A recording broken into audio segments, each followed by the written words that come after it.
Morning, dear learners. Welcome to Teaching Learning's lecture of sociology.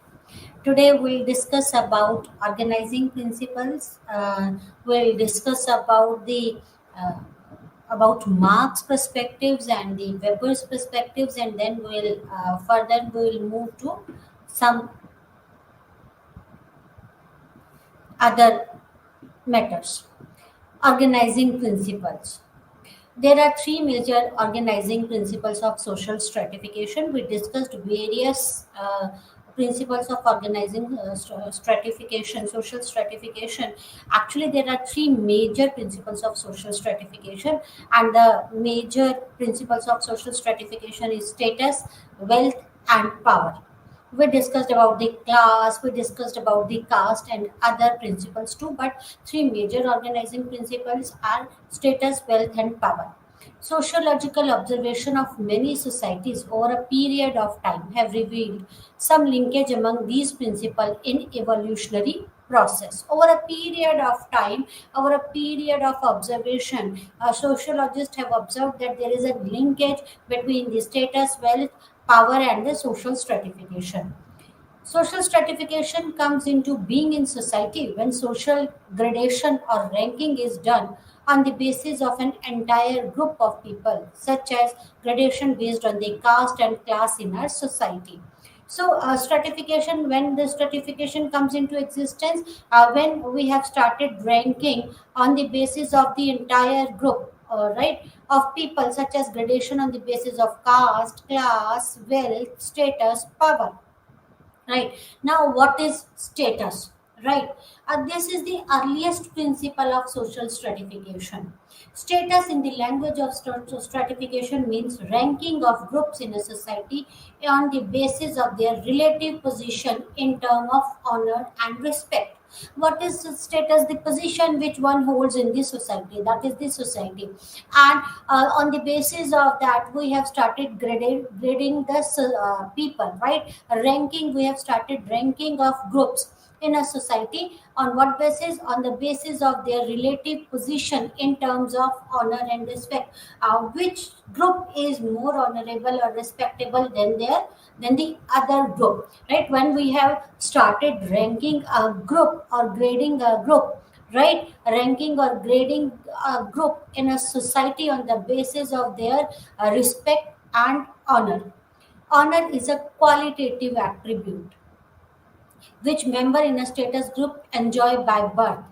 Any such attribute which is inherited by birth is ascribed and cannot be acquired by effort. There are two types of status actually: acquired status and achieved status. Acquired status is that status which we inherit by birth, like our caste, right? That is an acquired status, right? We cannot achieve that, we cannot achieve it, acquire it by effort, and we cannot change it, right? That status is known as acquired status which we inherit, right? Now suppose if someone is born in Brahmin family, right, then that status is Brahmin status is acquired status, that acquired status, and one cannot achieve it by efforts. Other type of status is achieved status which one can acquire by efforts, right? That is known as the acquired status. Suppose if someone becomes a doctor, then the status is doctor, and one can achieve it through hard work, right? The status principle of social stratification is also termed as principle of ascription. In our country, caste is very appropriate example of the status group, right? Because as I have given you the example that caste is an ascribed status, right? The qualities which go to make a status group are related more to values and belief, to legends and myth perpetuated in this society over a period of time than to the principle which are achievable by efforts, whether economic, political, or cultural. While other is the ascribed statuses which we inherit, and achieved statuses which we can gain by efforts, that is ascribed and achieved status. So status is one of the organizing principles of social stratification. Wealth. The second organizing principle of social stratification is wealth. Wealth is generated in society only when technological advancement takes place and there is change in the mode of production. Such changes not only brought about the institution of social stratification, but in course of time also altered the principle of organization of social stratification. The group which had a greater control over economic resources or wealth, or which possessed more wealth, were ranked higher in the society than the group which controlled less of it, or group which had a little or negligible access to the wealth. Right. So on the basis of wealth, we can socially stratify our society. Right. We can stratify our society. One could be those who have access to the resources or those who have more economic power, and another could be those who have less access to the resources, or those who have negligible access to the wealth. Best example of wealth is class. The social stratification based on class is the prime example of the wealth. Class: upper class, middle class, lower class, lower middle class. We have ranked the class. We have ranked the society on the basis of the excess of resources. Those who owns the resources, right? Those who have access to the resources, we term it as an upper class, right? And those who have little access to the resources, we term them as a middle class, and those who don't have or a very negligible access to the resources, those are termed as lower class, right? So class is best example of wealth, and caste is an example of status. Next is power. Third organizing principle of social stratification is power. Unlike status, wealth, which can be clearly linked with the group characteristics of ranking, it is always possible that a group with a higher status in the society or that enjoys a greater wealth also exercise more power in the society. It can be observed that those who have a higher status in the society or those who have access to the resources, they also exercises more power in the society.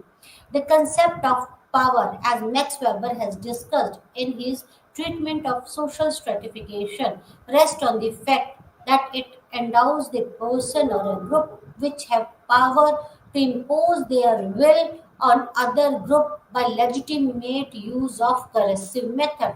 This concept of power has been discussed by the Max Weber, right, in social stratification. And according to the Max Weber, this power endows the person or a group which have a this is related to those persons or group which have the power to impose their will on other group by legitimate use of coercive methods. When legitimate exercise of power is widely accepted by the group, in other words, when it is institutionalized in the society, then it becomes the authority. What is power? Power is when a group of group of people imposes their will on the group, on another group, by legitimate use of coercive methods. And when this power become institutionalized, that is, it is widely accepted by the group, then it becomes the authority, right? Caste and social stratification. The traditional Indian society was organized primarily on the basis of caste stratification. Even now, we can see that in India, there is a stratification on the basis of caste. This stratification was such where caste functioned as a die principle in all aspects of social life, such as economy, polity, and the culture. Distinction between the Varna and Jati, the former being a frame of reference or model for classification, and later being a specific caste ranked in order of social status. Jati, Varna is a framework, right? And Jati comes under the Varna, and it is the specific caste group ranked in order of the social status, right? There are four Varnas, as we know: Brahman, Kshatriya, Vaishyas, and the Shudra. And there is a fifth Varna, or the Panchama, also come into the existence. It comprised those who were thrown out of the caste system itself, and they are having being judged by the society to have violated some of the basis of norms. The Panchamas were also declared by the societies as untouchable, the acutest form of social discrimination imposed on any group in the society. So there are four varnas: Brahman, Kshatriyas, Vaishyas, and the Shudras. Even there is the fifth varna, and that is known as untouchable, and they are thrown out of that hierarchy system. They are known as untouchable, right? Some of the basic characteristic of caste system is membership is by birth, right? You cannot change your caste, right? It is in caste system, one inherit the occupation normally, right?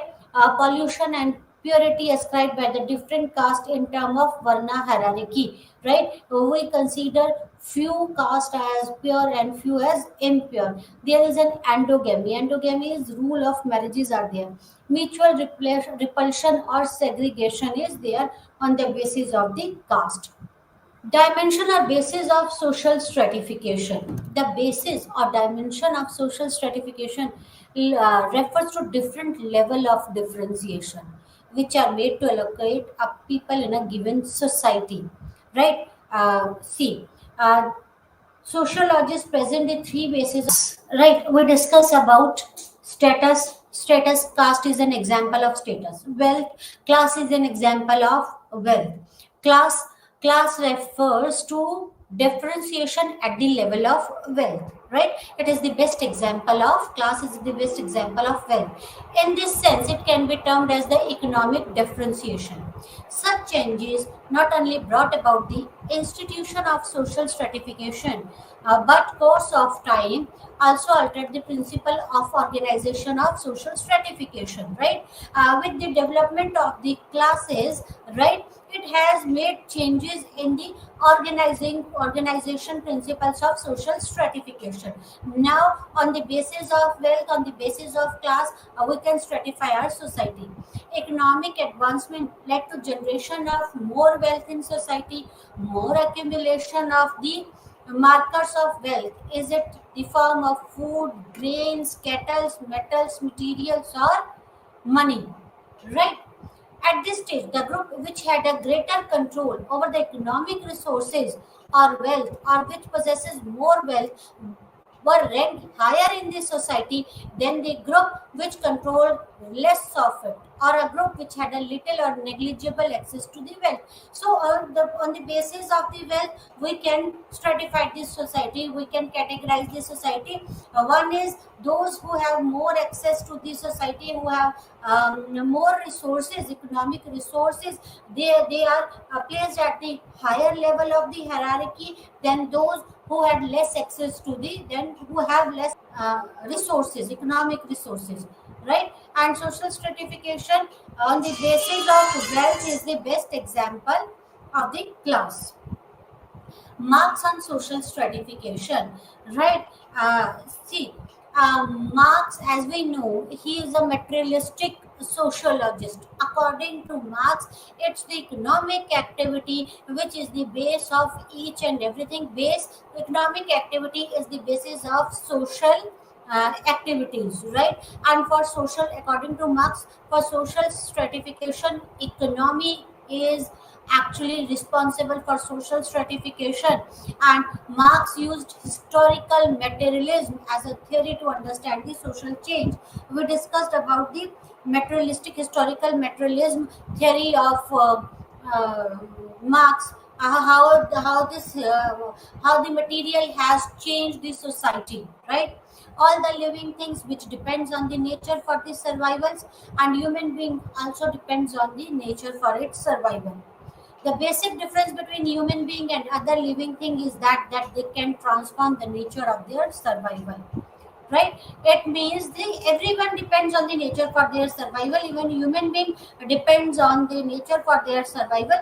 The only difference is that human being can transform nature for their survival, and this ability to produce their own means of substances, right? Marx therefore noted in his work German ideology that men can be distinguished from the animal by consciousness, by religion, or by anything one lives.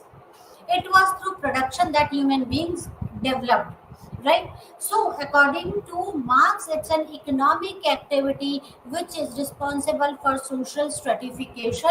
It is through production that, according to Marx, it is through production that human being has been developed, right? Because it can changes the nature for its survival. Then division of labor, he has given the concept of division of labor, right? With the development of technology, human beings were able to improve agriculture and could form settled communities. In earlier societies, all people performed the similar activities which were needed for the survival, right? All were used to produce food, shelter, and clothes. Once there was a surplus, it was possible for them to engage in other activities, and this is called the division of labor.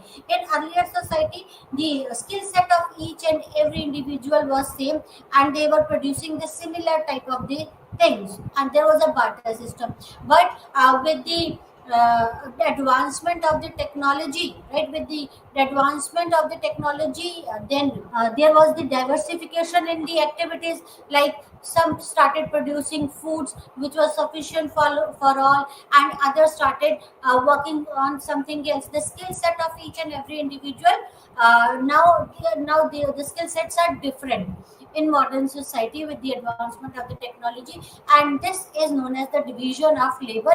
Because of the difference in the skill set, right? Because of difference in the skill set, there is a division of labor, and every individual depends on others for its survival, right?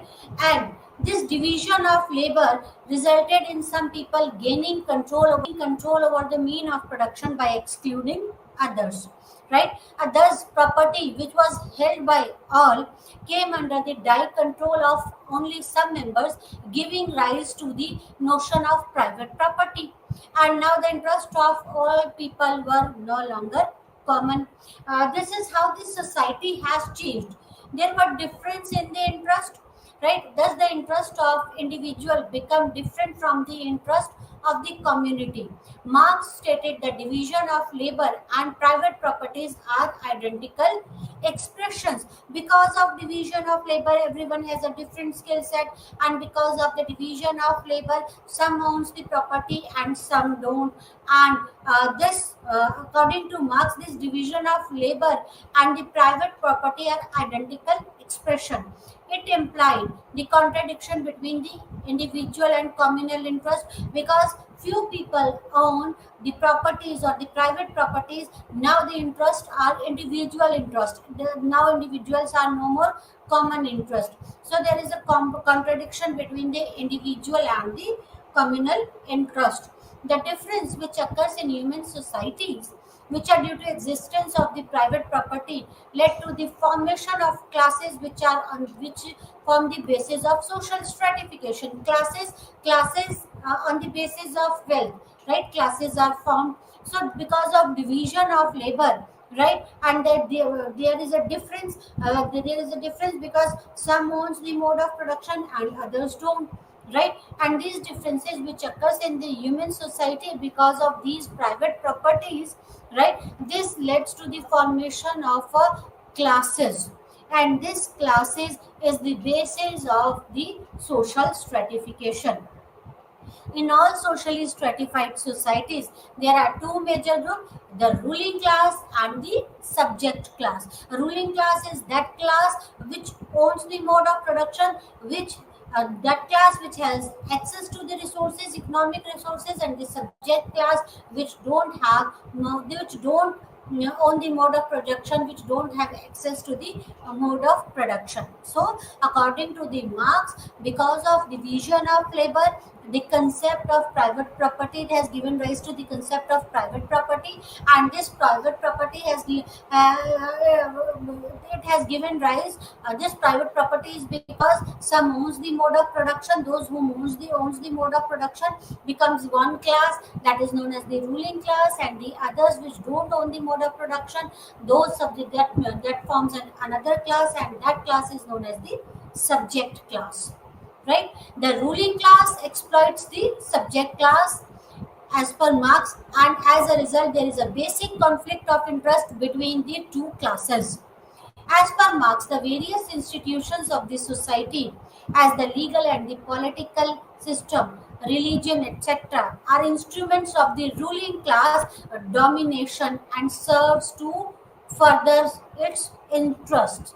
Right? As per Marx, the ruling class exploits the subject class, and because of this exploitations, there is a this is the this is the basis of conflict of interest between the two classes, right? And as per Marx, the various other institutions of the society, like legal institutions, the political institutions, the religious institutions, are all the instruments of class of ruling class, right? And which serves the interest of the ruling class, right?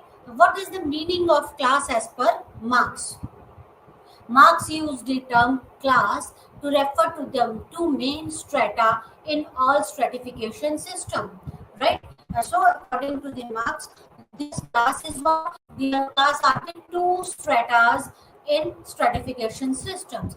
There are two major social groups in all stratified society: the ruling class, that is two stratas in stratified society according to the Marx, and the ruling class derives its power through its control over the means of production, is thus able to appropriate the labor of another class. So ruling class owns the mode of production and have control over the means of production, and because of this they are able to control the subject class. Classes of growth, how the classes has come into existence, that is development of societies through the process of class conflict. The domination of one class over the other leads to the class conflict, right?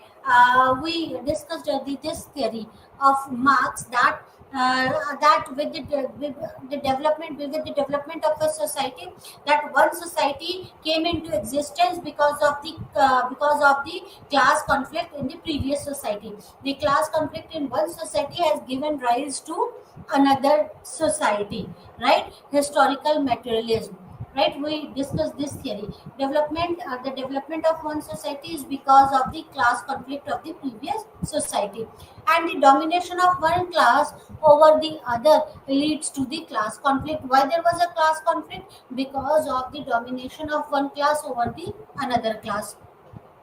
Alongside, the production process also develops due to change in technology, resulting in its improvement. This leads to the change in the class structure as classes become obsolete with increase in production techniques. New classes are then formed, replacing the old classes, and this leads to further class conflict. Marx believed that Western society had developed four main stages: primitive communism, ancient society, feudal society, and it has given rise to the capitalistic society. Right? As per Marx, the Western society had developed through the four main stages. First, there was a primitive communism, that everything belongs to the community. Right? There were no classes. Then it has given rise to the ancient society or the slave society, where one is the master class and another is the slave class. Master was the dominant class and the slave serves the master, and because of the class conflict in ancient society, it has given rise to the feudal society. Feudal society is basically agriculture based society. There was one dominant class which owns the lands and other thing, and there was another class, right, who works for those landowners. Then again there was a class conflict between the two classes. It has given rise to the capitalistic society. In capitalistic society, again there are two classes. One is capitalist, those who owns the mode of production, and another is subject class or the worker class, which works for the capitalist, right? A mode of production. Classes in society arise from a particular mode of production.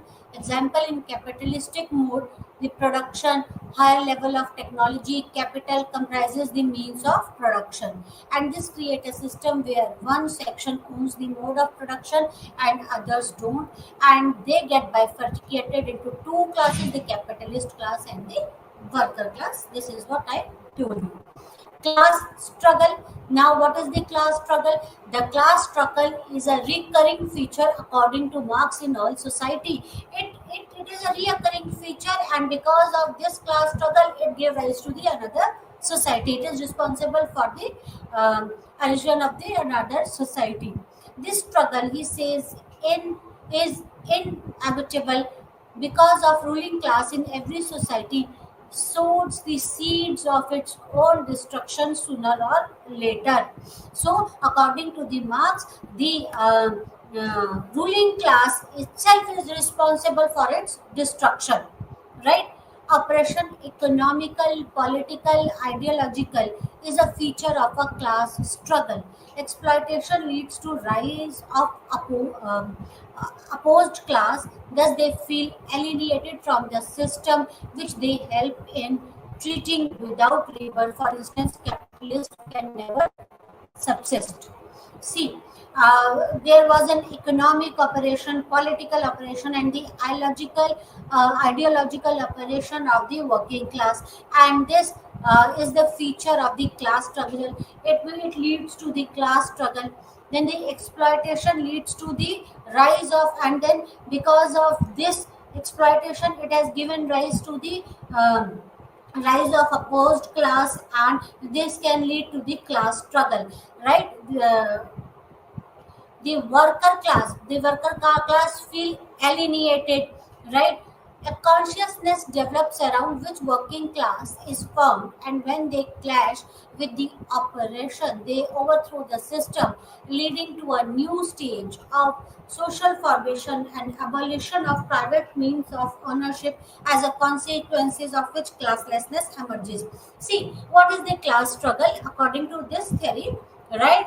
uh, hmm.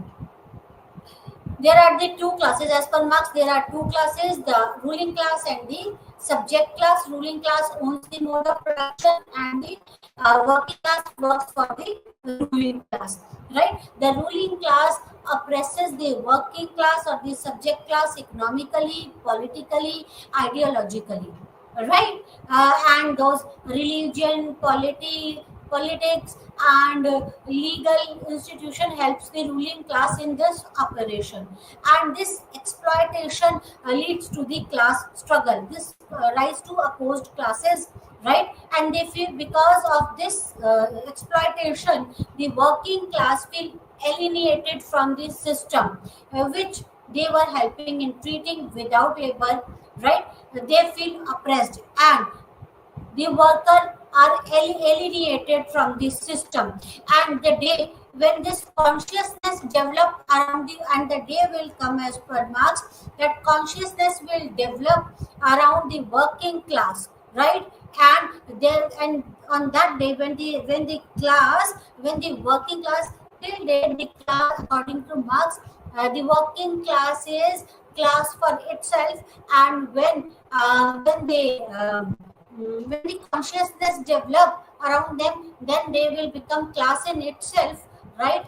And when the consciousness will develop in the working class, they will oppose this private property system, and they will oppose this operations and will overthrow this system, and this will lead to a new stage of the social formation, right? And abolition of the private property, and this will give rise to a new system, and that system will be a classlessness society, and thus the classlessness society will emerge, right?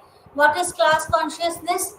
Marx specified a number of variables for formation of class consciousness. It is very important, because the day when the worker class become class conscious, then only they will overthrow this capitalistic system, and then only the classless society will emerge, right? There are various variables for the formation of this class consciousness. First is conflicts over the distribution of economic rewards between the classes, right? When there will be a conflict over the distribution of economic resources, easy communication between the individual in the same class position so that ideals and programs are readily disseminated. A growth of a class consciousness in the sense that the members of class have a feeling of solidarity and understanding of their historical roles. So, what all are variables discussed by the Marx? The first variable is conflicts over the distribution of economic resources. Why there is disparity in distribution of economic disparity? Second is that is communication between the members or the individual of the same class position. There should be a proper communication between the individuals of the same class. This will lead to ideal and programs, right? Third is growth of the class consciousness in the sense that the members of the class have a feeling of solidarity, that is they should have a feeling of we and they should understand their historical roles. Fourth is profound dissatisfaction of the lower class over its inability to control the economic structure of which itself feel exploited victim. Established a political organization resulting from economic structure, the historical structure, and maturation of class consciousness. So, all these are the five factors which are responsible for the class consciousness as per the Karl Marx. Right? What all five factors? Variables: conflicts over the distribution of economic resources, easy communication between the members of the same classes, growth of class consciousness means member of the class have feeling of solidarity, right? Profound dissatisfaction of lower class over the inability to control the economic structure of itself, economic structure, and established political organization resulting from the economic structure, historical situation, and maturation of class consciousness. Then there will be a class consciousness, right? Capitalistic industrial society, Marx and capitalistic industrial society, there are two, and the workers who receives the wages, they are known as the proletariats. So there are two classes in capitalistic society as per Marx: bourgeois and the proletariats. Bourgeois who pays the wages to the working class, and proletariats who receives the wages. Marx predicted that capitalism develops these two classes become more and more homogeneous, but as compared to him, Dendorf argues that class will become more and more heterogeneous, that is dissimilar, and working class get divided into three distinct levels: unskilled, semi-skilled, and skilled manual worker with divergence in interest. Right? As per Marx, there are two classes, but as per Derendorf is neo-Marxist, right? Neo-Marxist, according to the neo-Marxist, as that the classes will become more and more heterogeneous, right? Heterogeneous means that there are dissimilar the working classes. Then there will be they will be divided into three distinct level: unskilled working class, skilled, semi-skilled working class, and the skilled manual working class. They have the different interest, right? We'll continue with this in our next lecture. Thank you very much. Namaskar.